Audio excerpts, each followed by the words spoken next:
நண்பர்களே, இன்னைக்கு உங்கள சந்திக்கிறது எனக்கு ரொம்ப சந்தோஷம். இந்த தளத்துக்கு நீங்க வந்ததுக்கு நன்றி. உங்களுக்காக ஆண்டவர் நெறைய விஷயங்கள வச்சிருக்கிறார்ன்றத உங்ககிட்ட பகிர்ந்துக்க நான் விரும்புறேன். இன்னைக்கு உங்க கூட நான் பேச வேண்டிய விஷயத்துக்குள்ள போறதுக்கு முன்னாடி சில விஷயங்கள சொல்லிக்க விரும்புறேன். நீங்க ஜான் கிஃப்டா அப்படின்ற என்னோட Instagram, Facebook, YouTube மூலமா என்ன ஃபாலோ பண்ணி என்னோட பதிவுகளை நீங்க பெறலாம். தினமும் என்னோட பாட்காஸ்ட் நீங்க கேட்கலாம்.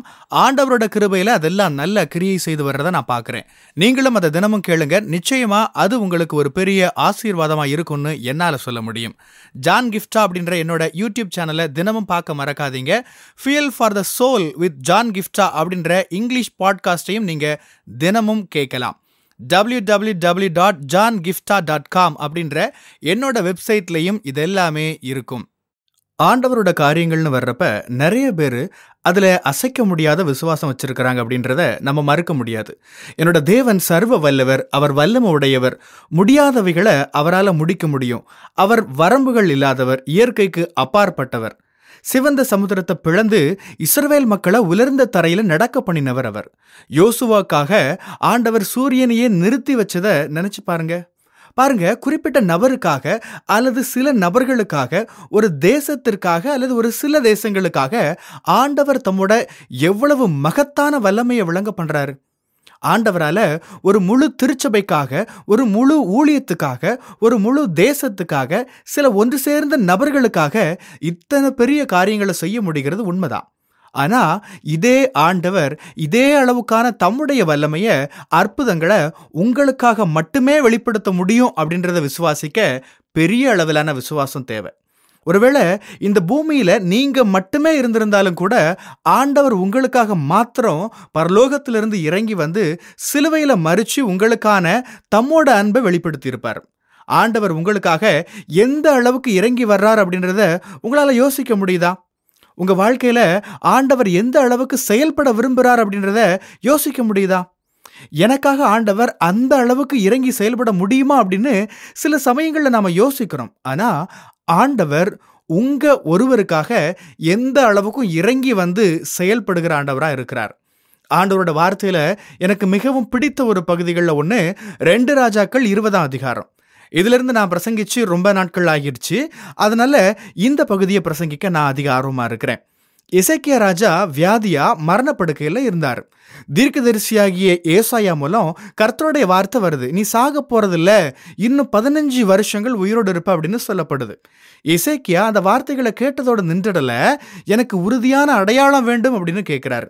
தீர்க்கதரிசியாகிய ஏசாயாவே சொல்லியிருந்தாலும் கூட அதை எசேக்கியாவால் அப்படியே ஏற்றுக்கொள்ள முடியல. சரி, சூரியன் முன்னால போகணுமா பின்னால போகணுமா, என்ன அடையாளம் வேண்டும்னு எசேக்கியா கேட்கிறார். எசேக்கியா கிட்ட ஏசாயா தீர்க்கதரிசி கேட்கிறார், சூரியன் எப்போதும் முன்னால தானே போகும், அதனால இப்போ பின்னால போகட்டும் அப்படின்றாரு எசேக்கியா ராஜா. சூரியன் பின்னால் சென்றது, 10 பாயை பின்னால் சென்றதாக வேதம் சொல்லுகிறது. சிவந்த சமுத்திரம் பிளக்கப்பட்டது.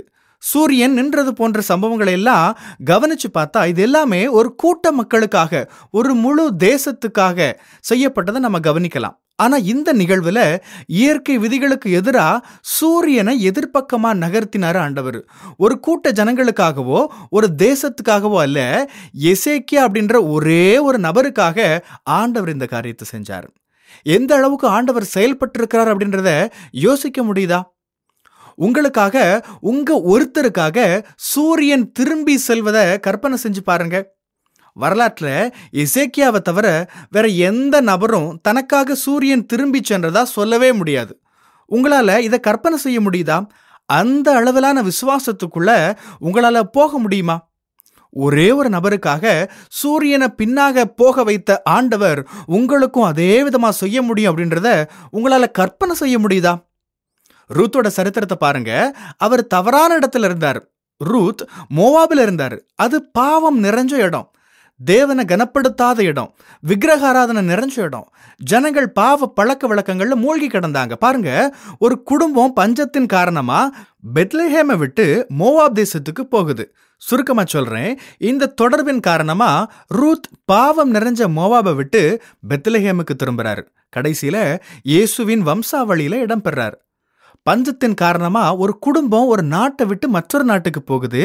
இது முற்றிலும் ரூத் அப்படின்ற ஒரு பெண்ணுக்காகவே நடந்ததாக நம்ம பார்க்கலாம். அந்த பெண் இயேசுவின் வம்சாவளியில இடம்பெறுவதற்காகவே இதெல்லாம் நடந்தது. ஒரே ஒரு பெண்ணுக்காகவே இதெல்லாம் நடந்தது அப்படின்னா யோசிச்சு பாருங்க, உங்களுக்காகவும் ஆண்டவர் எந்த அளவுக்கும் சென்று செயல்படுவார். ஆண்டவர் எல்லை இல்லாதவர், அவரை விசுவாசியுங்க. பெரிய காரியங்களுக்காக தம்மை விசுவாசிக்க வேண்டும்னு நம்ம எதிர்பார்க்கிற ஆண்டவரை நாம் ஆராதிக்கிறோம். சாதாரணமானதோட திருப்தி அடைஞ்சிட வேண்டாம். பெரிய காரியங்களை உறுதியா கேளுங்க. அவர் அதை செய்யவே விரும்புறாரு. எசேக்கியாவுக்கு ஆண்டவர் செய்ததை இன்னைக்கும் நம்ம பேசிட்டு இருக்கிறோமே, அத்தனை அற்புதமான சாட்சி அது இன்னைக்கும் இருக்கு. 2 முறை நான் ஆண்டவர்கிட்ட கேட்டதுனால மழையை அவர் தந்திருக்கிறார். ஒரு முறை ஆண்டவர்கிட்ட அடையாளம் கேட்டேன். அந்த நாள் காலையில நான் எழுந்ததும் ஒரு வார்த்தை ஆண்டவர் எனக்கு தந்தார். ஆண்டவர் அந்த வார்த்தையை எனக்கு உறுதிப்படுத்த எனக்கு அடையாளம் வேண்டும்னு கேட்டேன். ஆண்டவரே மழையை தாங்க அப்படின்னு சொன்னேன். 2.5 மாசங்கள் மழையே இல்லாமல் இருந்ததை அதுக்கப்புறம் தான் நான் யோசிச்சு பார்த்தேன்.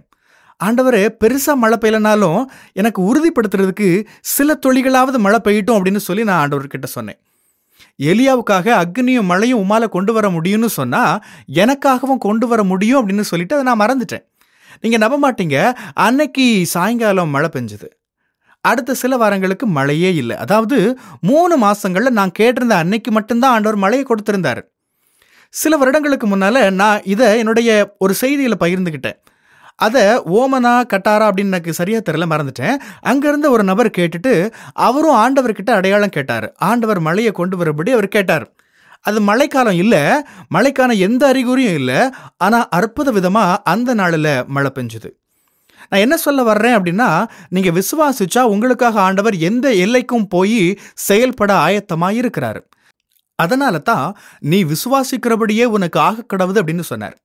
ஆண்டவரால உலகத்துக்கு, ஒரு தேசத்துக்கு, ஒரு சபைக்கு அல்லது ஒரு ஊழியத்துக்கு பெரிய காரியங்களை செய்ய முடியும் அப்படின்னு நீங்க விசுவாசிக்கிறீங்க.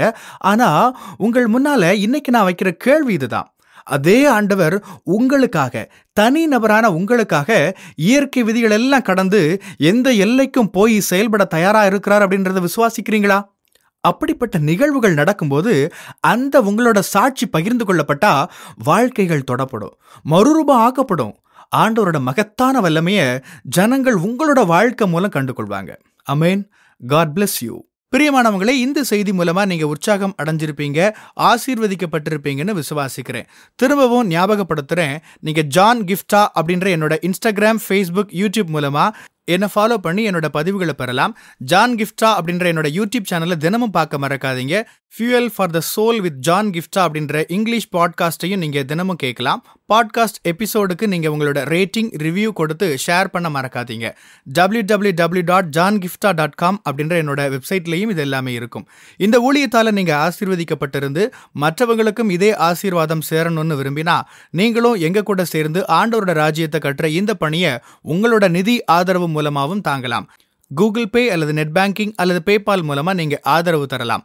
எல்லா விவரங்களையும் டிஸ்கிரிப்ஷன்ல நீங்க பார்க்கலாம். ஆண்டவர் உங்களை ஆசீர்வதிப்பாராக.